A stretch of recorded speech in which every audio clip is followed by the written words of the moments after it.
Hi everyone! Magandang araw. Today is Sunday, July 20. Ayan. Kaninang umaga pagkagising ko, makulimlim, tas umulan pa nga eh. Tapos ngayon, pasado alas 9, ayan. Umaraw na. So, walang mga nategi bells dito sa aking mga bagong dating. Ayan o, ito yung naglagas na jelly beans.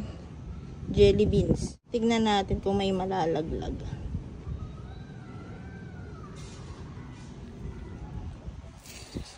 Ayan sila ngayon. Intindi na ng sikat ng araw. From sobrang ulan kagabi, kahapon, ngayon naman oh. Yung mga cuttings ko ng Purple Delight, yung mga Chloe, si Victor Kane, si Super Bomb. Ayan, lakas ng hangin. Sobrang lakas. Oh, ang lakas ng hangin. Ito si Kikiam, oh. Ayan siya. Ito yung nagsiswimming na kagabi. Basang-basa. Oh, ayan siya. Ito yung mga lovely rose ko. Ayan, oh. Bumukadkad na, kakaulan. Ito yung prinota ko. Mga cuttings. Buhay pa naman. Si Ghost. Ayan. Ayan sila.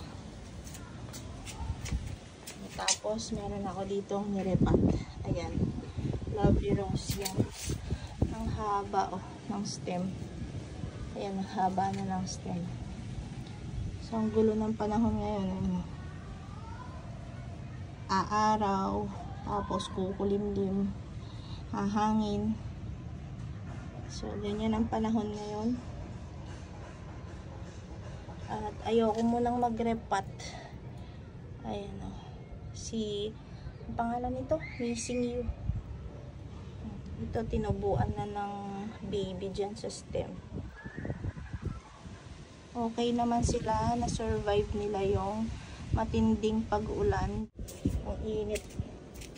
Ang init. Ayan si Tipi. Oh. Ang ganda ni Tipi.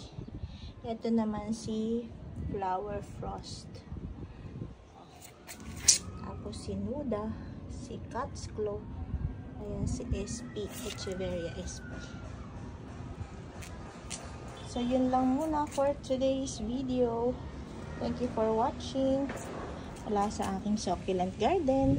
Ang ganda ni rose cabbage. Happy planting, happy gardening sa ating lahat. Until next time. Bye! Ganda na, no?